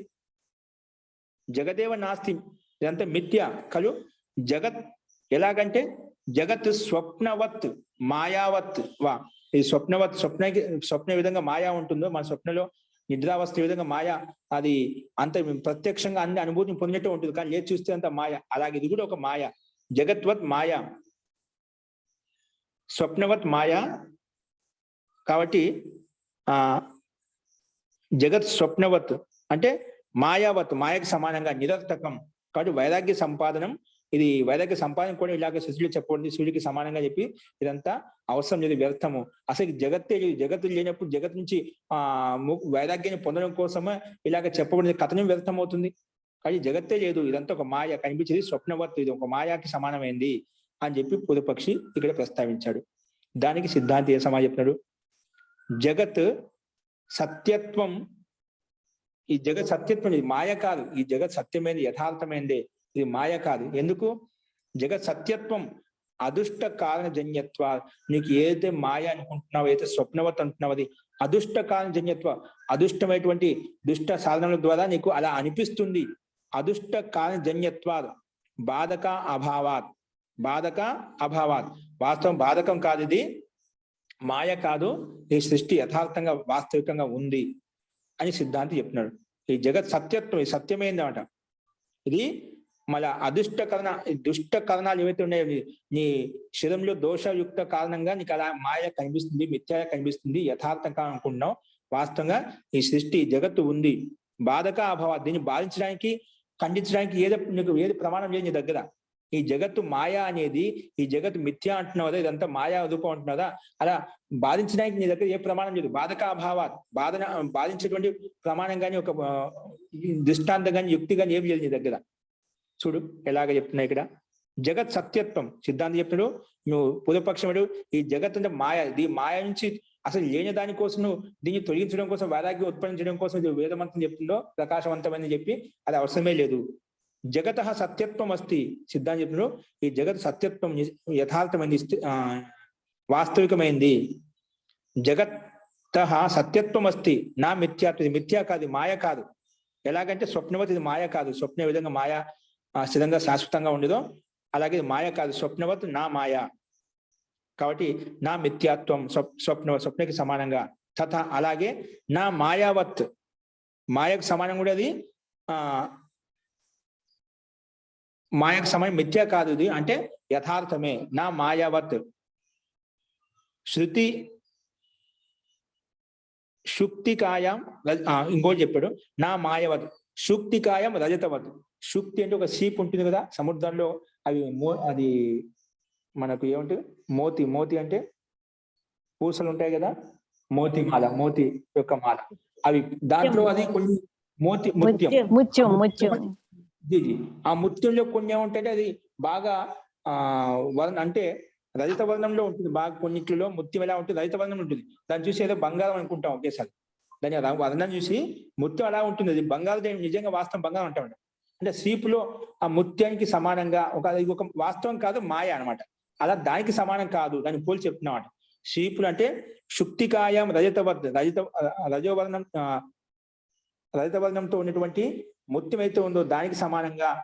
అలాగే రజ్వాం సర్పవత్, రజ్జును చూసి అంటే తాడును చూసి పాములు ఏ విధంగా మిథ్యా ఉంటుందో అలాగా, అంటే తాడులో పాములాగా, సీపులో ముత్యంలాగా, ఇది మాయ స్వప్నం ఏ విధంగా మాయనో అలా కాదు. ఇది జగత్తుని వాస్తవికమైనది, యథార్థమైనది. అక్కడ మనకు లోకంలో గమనించిన మిథ్యాకి సమానంగా అది మాయ కాదు అని చెప్పి సిద్ధాంతం చెప్తున్నమాట. చూడండి, తథా అలాగే నా మాయావత్ శుక్తికాయం రజతవత్ రజ్వాం సర్పో, రజ్జులో తాడులో సర్పుకి సమానంగా ఇది మాయ కాదు, ఇది యథార్థమైంది, సత్యత్వం వస్తే సత్యమైంది, యథార్థ వాస్తవంగా ఈ సృష్టి బ్రహ్మాండం కనిపిస్తుంది. ఎందుకంటే యతః అదుష్ట కారణ జన్యత్వాత్, అలాగే బాధక అభావాత్. చూడండి దీని భాష్యం, నహి దుష్ట కారణ జగత, నహి దుష్ట కారణాత్ జగత జన్యత్వం, అంటే యథా నిద్రా దోషాత్ స్వప్న తథా ఇంద్రియ దోషాత్ శంక పీతత్వం అస్తి. అంటే మన ఇంద్రియాల్లో మన సాధన దోషం ఉండటం వలన అది ఏ విధంగా ఉండదని ఆ విధంగా కాకుండా వేరే విధంగా అర్థం చేసుకుంటాం. అదేంటి, నిద్రా దోషం వల్ల స్వప్నం ఏ విధంగా మనకు మాయం తెలుస్తుందో అలాగే తథ ఇంద్రియానం దోషాలు, ఇంద్రియాల్లో దోషాలు ఉండటం వలన అది శంకత్వం కూడా అది పీతత్వం కనిపిస్తున్నాం అట, అది పీతవర్ణంలో కనిపిస్తున్నాం. శ్వేతత్వం కూడా పీతత్వంలో కనిపిస్తున్నాం అట. అలాగా ఇంద్రియ దోషాల వల్ల ఇప్పుడు ఏదో కలరా వచ్చిన వానికి మొత్తం అంతా పసుపచ్చగా కనిపిస్తున్నట్టుగా ఆ ఇంద్రియాల్లో దోషాలు వచ్చామని, శరీరంలో దోషం రావడం వల్ల నీకు అలా కనిపిస్తుంది. అంతేకాని వాస్తవం ఇది మిథ్య కాదు, మాయ కాదు, వాస్తవికమైనది, యథార్థమైనది. అది నీకు అలా కనిపిస్తుందంటే నీలో ఏదో దోషం ఉంది, అది శారీరక దోషం ఉన్నాడు. తథా ఇంద్రియ దోషం వలన శంఖం పీతత్వం అస్తి, శంఖం పీతత్వ రూపంలో కనిపిస్తున్నమాట. ఇంకా దూరతో అల్ప ప్రకాశాద్వా, దూరంగా ఉండి అల్ప ప్రకాశం చేత తక్కువ ప్రకాశం చేత, సంస్కార దోషాద్వా, సంస్కార దోష కారణంగా భ్రమ ఒక భ్రాంతి కలుగుతుంది. ఏంటి? శుక్తికాయం రజతస్య, శుక్తికలో ఇది రజోవర్ణంతో రజతమైనటువంటి ముత్యము అని చెప్పి, అలాగే రజ్వాం సర్పస్య, తాడులో సర్పం అని చెప్పి, అవి దూరంగా ఉన్నప్పుడు మనకు ఏంటి? అల్ప ప్రకాశం చేత అది పామ తాడ అని చెప్పి సందిగ్ధంగా ఉన్నామట. అది దూరంగా ఉండటం వలన అది పామ తాడ సందిగ్ధంగా ఉన్నామట. అది ఏంటి? మనకు ప్రకాశం తక్కువగా ఉండడం వలన లేదా దృష్టి లోపం వలన మనకు అది సందిగ్ధం వస్తుంది. తాడు పాము అనుకుంటున్నాం లేదా పాము తాడు అనుకుంటున్నాం అట. అలాగా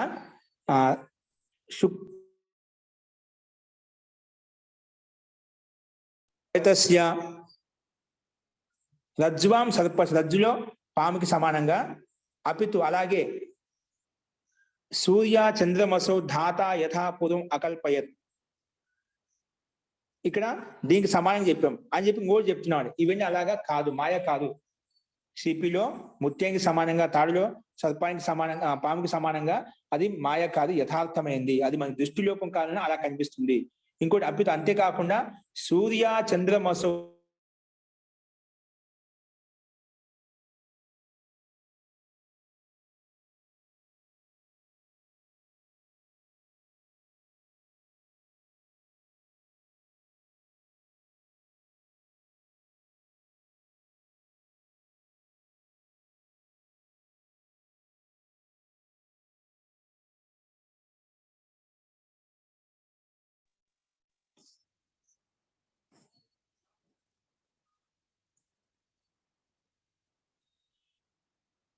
అస్తు కింద చూడండి. అపితు సూర్య చంద్రమసౌ ధాత యథాపూర్వం అకల్పయత్, ఈ సూర్యుడు చంద్రమ ఏవైతే ఉన్నాయో, గ్రహ నక్షత్రాలు ఏవైతే ఉన్నాయో, యథాపూర్వం అకల్పయత్, పూర్వ సృష్టిలో ఏ విధంగా కల్పించబడి ఇప్పుడు అదే సృష్టిలో ఇది కూడా కల్పించబడుతున్నాయి. ఇది మనకి ఇది కూడా ప్రమాణమే. సూర్య చంద్రమసౌ ధాత యథాపూర్వం అకల్ప, పూర్వ సృష్టిలో, ఈ సృష్టి కాదు, గత సృష్టిలు జరిపిన సృష్టిలో ఏ విధంగా సృష్టి ఉత్పత్తి చేసాడో అదే విధంగా ఇప్పుడు సృష్టి అదే విధంగా ఉంది. ఇది కొత్త ఏం కాదు. అంటే మాయ అయితే దాన్ని సృష్టించడు కదా, ఇలా ప్రమాణం చూపించడు కదా, ఇదంతా మాయ కాదు. పూర్వంలో సృష్టి ఏ విధంగా కల్పించబడదో ఇప్పుడు అదే విధంగా కల్పించబడింది. యథాపూర్వం అకల్పయత్, పూర్వం ఏ విధంగా కల్పించాడో ఇప్పుడు అదే విధంగా సృష్టి నిర్మించాడు, తయారు చేశాడు. అదే బ్రహ్మాండం కనిపిస్తుంది. అప్పట్లో అలాగే ఉండేది పూర్వ సృష్టిలో కూడా ఇప్పుడు అదే విధంగా ఉంది. గత సృష్టిలో వేరే విధంగా ఉంటుంది అనుకోవాల్సిన అవసరం లేదు. అప్పుడు ఎట్లా ఉంది, ఇప్పుడు అలాగే సృష్టి అలాగే ఉందన్నమాట. పూర్వం యథాపూర్వం అకల్పయత్. సో పరమాత్మన జన్యం అంటే పరమాత్మలో ఉత్పన్నమైనటువంటి జగత్ ఏదైతే ఉందో స్పష్టం ముక్తం శృతం. కాబట్టి సూర్య చంద్రమసో ధాత, ఆ ధాత అంటే పరమేశ్వరుడు యథాపూర్వం అకల్పయ, పూర్వం ఏ విధంగా ఉందో అదే విధంగా కల్పించాడు ఇక్కడ. ఓకేనా? సో ఈ రకంగా పరమాత్మన జన్యం జగత్ అంటే పరమాత్మలో ఉత్పన్నమైన జగత్ ఏదైతే ఉందో స్పష్టం ముక్తం శృతం, ఇది పరమాత్మ ఉత్పన్నమైన జగత్తు కాబట్టి ఇది స్పష్టంగా యథార్థమైంది, సత్యమైంది, ఇది మిథ్య మాయ కాదు అని చెప్పి మనకు శృతి యొక్క ప్రమాణం ఇక్కడ కనిపిస్తుంది అన్నమాట. బాధక అభావాదపి, ఇంకా దానికి బాధించేటువంటి ప్రమాణం కూడా మనకేం లేదు. ఇది సృష్టి కాదు, ఇది మాయ అని చెప్పి ఏదైనా ప్రమాణం చూపించు, యథార్థ ప్రత్యక్ష విరుద్ధం అని చెప్పి. ఇదంతా మాయ లేదు, మీ దగ్గర ప్రమాణం ఉందా? అది కూడా లేదంట. అందుకే బాధక అభావాదపి జగత్ నా స్వప్నవత్ మాయావచ్చ శుక్తికాయం రజతం ఇవ రజ్వాం సర్ప ఇవ నహి జగత బాధకం అత్ర కించిత్ ఉపలభ్యతే. కాబట్టి ఇది స్వప్నకి సమానంగా మాయ, అలాగే శీపులో రజతం ఏ విధంగా భ్రాంతియుక్తమైందో, తాడులో సర్పు ఏ విధంగా భ్రాంతియుక్తమైందో అలాగా ఇది భ్రాంతియుక్తం కాదు, మాయ కాదు. జగతో బాధకం అత్ర, జగత్తు బాధించేటువంటి తత్వం ఇక్కడ ఏ విధంగా కనిపిస్తుందో అలాగే ఇక్కడ జగత్ విషయంలో నా కించిత్ ఉపలభ్యత, ఏది ఉపలబ్ధం కాదన్నమాట. ఇక్కడ మనకు అది ప్రత్యక్షంగా షీపులో అంటే షీపులో ఉండే రజతం కాదని చెప్పి, ముత్యం కాదని చెప్పి అడిగినాక ప్రత్యక్షంగా తెలుస్తుంది. ఆ తాడు దగ్గరికి వెళ్ళినాక ఇది తాడు కాదు, పాము కాదు, తాడు అని చెప్పి ప్రత్యక్షంగా కనిపిస్తున్నమాట. అలాగా ఇది స్వప్నం లేచిన తర్వాత ఇది స్వప్న అని చెప్పి మనకు ప్రత్యక్షం అవుతుంది. అలాగా ఇది ఈ జగత్ విషయం ఇది మాయ అని చెప్పి మనం వాటిని ఏ విధంగా మాయ చూపిస్తే ఇక్కడ జగత్తులో మాయ అని చెప్పి చూపించలేము అన్నమాట. కాబట్టి నాహి కించిత్ ఉపలభ్యతే, మాయ అని చెప్పి దీన్ని ఈ సంసారాన్ని మాయ ప్రత్యక్షంగా కంటికి కనిపిస్తుందని మాయ అని చెప్పి చెప్పలేము. దృష్టి లోపం వల్ల ఇప్పుడు మనకు కావాలంటే మన కంటి ముందు కొన భాగంలో ఒక అడ్డు పెట్టామంటేనే మనకు పైకి చూసినామంటే అన్ని రెండు కనిపిస్తాయి. మనకు కనిపిస్తాయి రెండు కనిపిస్తాయి. అది ఆ కనుగుడ్డు మీద అక్కడ ఒత్తి పట్టుకోవడం ఏమవుతుందంటే అన్ని రెండు కనిపిస్తాయన్నమాట. లేదా దృష్టిలోకి మన వాళ్ళకు అన్ని రెండు కనిపిస్తూ ఉంటాయన్నమాట. కానీ అందరికి రెండు కనిపించాలి కదా. ఈ మిథ్య అయితే మాయ అయితే మొత్తం రెండు కనిపించాలి కదా. కానీ దృష్టిలోపం వల్ల ఏదో వ్యక్తిగత దోషం వల్ల ఇంద్రియ దోషం వల్ల అలా కనిపిస్తుంటాయి. వాస్తవం మాయ కాదు. ఇప్పుడు మీకు చెప్పిన విధంగా ఏవైతే మాయ ఉన్నా దానికి సమానం ఇది మాయ కాదు. దీనికి ప్రత్యక్షంగా మనం ఎటువంటి బాధను చూపించలేము అని చెప్పి ఇక్కడ చెప్పబడింది అనమాట.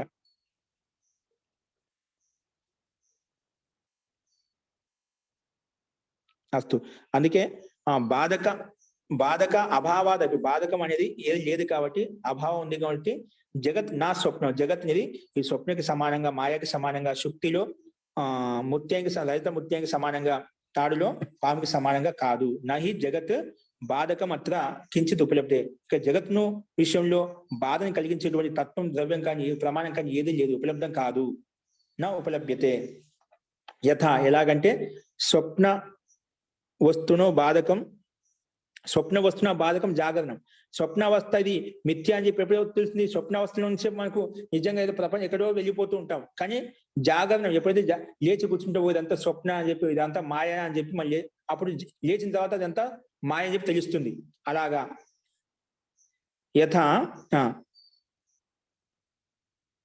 జాగరణం యథ ఏ విధంగా అయితే మనం జాగరణ తర్వాత మనకు మాయ అని తెలుస్తుందో అలాగే మాయావత ఏది మాయ శుక్తికా తదితస్య శుక్తిలో అయితే మనకు లలిత ముత్యం ఏదైతే ఉందో అది కూడా మనం ప్రత్యక్షంగా చూసిన తర్వాత అది యథార్థం కాదని చెప్పి అది తెలుస్తుంది మనకు ప్రత్యక్షంగా చూసినప్పుడు.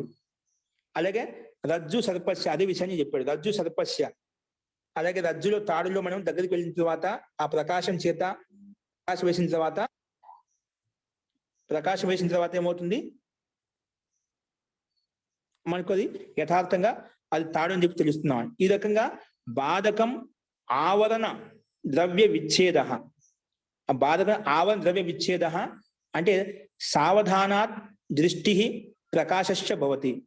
సావధాన దృష్టి అది ప్రకాశం చేత మనకు యథార్థం ఏ విధంగా తెలుస్తుందో అలాగే ఇక్కడ నా తథా అత్ర ఇక్కడ అటువంటి స్థితి ఇక్కడ లేదు. అంటే ఈ ప్రపంచంలో ఈ బ్రహ్మాండ విషయంలో అలా లేదు అని చెప్పి సిద్ధాంతి ఇక్కడ ప్రస్తావించాలండి. కాబట్టి ఆవరణం అనేది తొలగిపోయినప్పుడు మనలో దోషం తొలగిపోయినప్పుడు మనకి ఇవన్నీ యథార్థంగా కనిపిస్తాయి.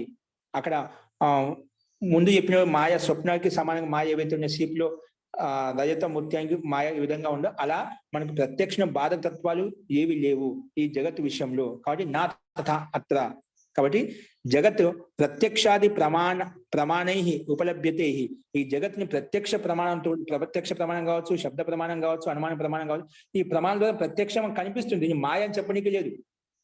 ఏ విధంగా మనం చెప్పుకున్నదా అది సుక్తి విషయంలో స్వప్న విషయంలో ఏ విధంగా చెప్పుకున్నామో ఆ రజ్జు విషయం ఏ విధంగా చెప్పుకున్నా అలా ఏ విధంగా ప్రత్యక్షం చేసిన తర్వాత ఏ విధంగా మాయ తెలుస్తాయి. అలా ఈ జగత్ విషయంలో ప్రత్యక్ష ప్రమాణం ద్వారా కానీ అనుమాన ప్రమాణం ద్వారా కానీ శబ్ద ప్రమాణం ద్వారా ఇది మాయ అని చెప్పి నిరూపించేటువంటి బాధక తత్వం అంటే ఏది లేదు. కాబట్టి ఇది ఈ బ్రహ్మాండం కనిపించే మాయ కాదు, ఇది యథార్థమైంది, సత్యమైంది.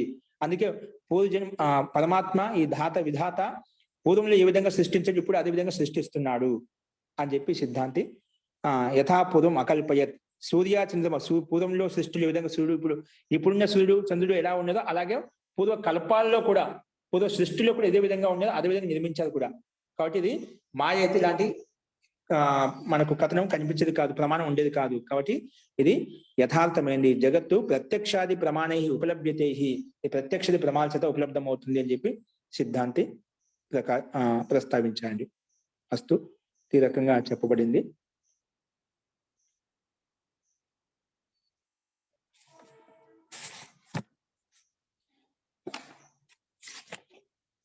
ఇలా చెప్పిన తర్వాత ఇది ఈ సూత్రం దీనికి సంబంధించి పునశ్చ ప్రకారాంతర అసంభవాత్ సద్ ఉత్పత్తి.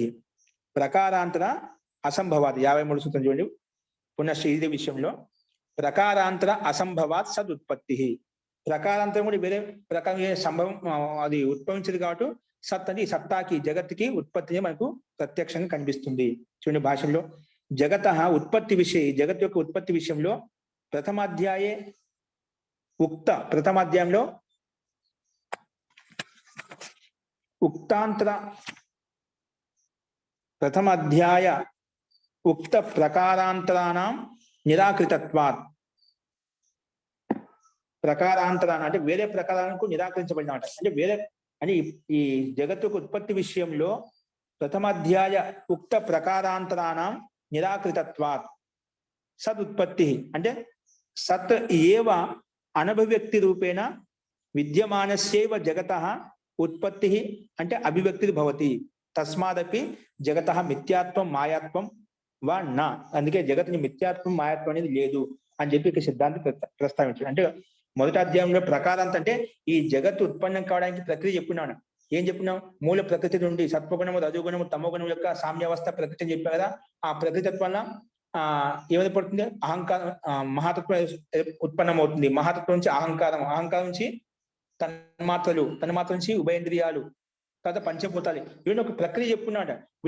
ఇవి కాకుండా ప్రకారాంతం ఏది కూడా సంభవించలేదు. ప్రకారాంతం ఏది కూడా మనం చెప్పుకోలేదు అన్నమాట. అవన్నీ ఖండించాడు. వేరే ప్రకారం లేదు. సృష్టి ఉత్పత్తి కావడానికి ఇదే ప్రకారం, ఇదే ప్రక్రియ, ఇదే పద్ధతి, ఇది విధి విధానం.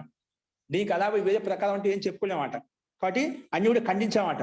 కాబట్టి ఇదంతా యథార్థమైంది కాబట్టి చెప్పుకున్నామాట. కాబట్టి సత్ ఉత్పత్తి అంటే ఈ అనుభవ్యక్తి రూపంలో ఉన్నటువంటి మూల ప్రకృతిని వ్యక్త రూపంలో పరమాత్మ ఈ రకంగా ప్రకృతి మహాతో అహంకార, అహంకార తన్మాత్రని, తన్మాత్రేభ్య పంచభూతాన్ని ఉభయేంద్రియం అని చెప్పి ఒక ప్రక్రియ విధమైన చెప్పుకుంటూ వచ్చాం. అంటే అనుభవ్యక్తి స్థితి నుంచి అవ్యక్తి స్థితికి తీసుకొచ్చాం. ఇది యథార్థంగా తీసుకొచ్చాం అంటే అది ప్రత్యక్ష ప్రమాణమైనదిగా తీసుకొచ్చాం. అందుకే సత ఏవ అనభివ్యక్తి రూపేణ విద్యమాన సేవ, అనుభవ్యక్తిని విద్యమాన రూపంలో మనం తీసుకొచ్చాం. సత ఏవ అనభివ్యక్తి రూపేణ విద్యమాన సేవ జగత ఉత్పత్తి అభివ్యక్తి భవతి. ఆ విద్యమానంగా ఉండడానికి మన ఏదైతే అనుభవ్యక్తిలో ఉండేదని అది విద్యమానమైన అభివ్యక్తి ఉంటుంది కదా, దాన్ని ఉత్పత్తి చేస్తాం. ఏదైతే అనుభవ్యక్తి అది మాయ, దాన్ని ఎలా ఉత్పత్తి చేస్తాం? అది వాస్తవంగా లేకపోతే లేని దాన్ని ఉత్పన్నం చేయడం అన్నమాట. ఏదో ఉంటో సత్తాత్మకమైన వస్తువు చేస్తే సత్తాత్మక పదార్థం ఉత్పన్నం అవుతుంది. ముందు చెప్పుకున్నాం. అసత్ నుంచి సత్కి ఉత్పత్తి కాదు, సత్తు నుంచే సత్కు ఉత్పన్నం అవుతున్నాం. అంటే ఏదైనా ఒక ద్రవ్యం ఉంటే ఆ ద్రవ్యం చేత ఇంకో ద్రవ్యం ఉత్పన్నం చేస్తాం. ఆ ద్రవ్యం ఏదైనా వస్తువు ఉత్పన్నం అవుతుంది. అసలు లేదు ద్రవ్యమే లేదనుకోండి, లేని దాంట్లో అభావంతో భావం ఎలా ఉత్పన్నం అవుతుంది? భావానికే భావం ఉత్పన్నం అవుతుంది కానీ అభావానికి భావం ఉత్పన్నం కాదు అని ముందులో కూడా మనం వేరే ప్రకారంతో ఏం చెప్పుకున్నాం, నిరాకరించుకున్నామంట. కాబట్టి సతయేవ అనభివ్యక్తి రూపేణ విద్యమానస్యేవ, విద్యమానం ఉన్నటువంటి జగత్తు గురించే ఉత్పత్తి అభివ్యక్తి భవతి, ఉత్పత్తిని కలుగుతుంది. కాబట్టి తస్మాదపి జగత మిథ్యాత్వం అంటే మాయాత్వం నా, మిథ్యాత్వం అనేది మాయాత్వం అనేది లేదు అని చెప్పి సిద్ధాంతి ఇక్కడ పుష్టిగా, దీనికి పుష్టిగా ప్రమాణంగా ఇది కూడా చెప్పబడిందండి. కాబట్టి ఇది మిథ్యా కాదు, మాయ కాదు, ఇది యథార్థమైంది, ప్రత్యక్షది ప్రమాణంతో ఉపలబ్ధమవుతుంది. సృష్టి బ్రహ్మాండం ప్రత్యక్ష గోచరం అవుతుంది. ఎవరికైతే మాయ అనిపిస్తున్నదో అది దృష్టి లోపము, అదృష్ట కాలం జన్యం చేత అలా చెప్పబడుతుంది. వాస్తవంగా సృష్టి ప్రత్యక్షది ప్రమాణంతో ఉపలబ్ధమవుతుంది. లేదని చెప్పడంలో ఎటువంటి బాధక తత్వం కానీ ప్రమాణం కానీ మనకు లేదు కాబట్టి, ఉపలబ్ధం కాదు కాబట్టి అని చెప్పి సిద్ధాంతి ఈ రకంగా ప్రస్తావించాడు. సరే, ఇలా స్వీకరించిన తర్వాత ఈ జగత్తు మాయ కాదు యథార్థమని చెప్పిన తర్వాత మరి ఈ జగత్ అనేది ఎందుకోసం ఉత్పన్నమైంది, ఎటువంటి భోగాల కోసం ఉత్పన్నమైంది, ఆ జీవాత్మ కోసం ఉత్పన్నమైంది సమానం చెప్పుకున్నాము. మళ్ళీ ఇదే విషయాన్ని ఈ జగత్తులో జగత్తు పురుషుని కోసం ఉత్పన్నమైంది. ఈ జగత్ అనేది పురుషుని కోసం ఉత్పన్నమైనప్పుడు వాటిని అనుభవించే భోక్త ఎవరు? అహంకారమా, జీవాత్మనా, లేదా చిత్త అహంకారం అని బుద్ధి అహంకారం ఇవి ఉన్నాయి. ఏది భోగాలు అనుభవించేది ఏది? ఏ ఆత్మ. అంటే భోగాలు ఎవరికి సిద్ధిస్తాయి అనే విషయాన్ని ఇక్కడి నుంచి కొంచెం చాలా ఇదిగా ఉంటుంది, మనకు బాగా సరళంగా ఉంటుంది, ఉపయోగకరంగా ఉంటుంది. ఆ సిద్ధాంతాన్ని మళ్ళీ చూద్దామండి. అస్తు. ఈ జగత్తు స్థాపించావు, జగత్తు అనేది మాయక అని చెప్పావు. ఈ మాయ జగత్తు, ఇంత విశాలమైన జగత్తు ఎందుకోసం, ఎవరి కోసం ఉంది, ఏ ప్రయోజనం కొరకు ఉంది అనే ప్రస్తావన అనేది మనకు రేపు చూద్దామండి. అస్తు. సో ఇందులో ఏదైనా సందేహం ఉందా? ఓకే అండి. అతి ఈ రకంగా మనం ఈ సూత్రం చేసామండి. నెక్స్ట్ ప్రక్రియ చూద్దాం. మంత్రపాఠ. ఓం సర్వే భవంతు సుఖినః, సర్వే సంతు నిరామయాః, సర్వే భద్రాణి పశ్యంతు, మా కశ్చిద్ దుఃఖభాగ్ భవేత్. ఓం శాంతి శాంతి శాంతి. సర్వేభ్యో నమః. అందరికీ నమస్కారం అండి. నమస్తే మహోదయ. నమస్తే మహోదయ, ధన్యవాదాలు.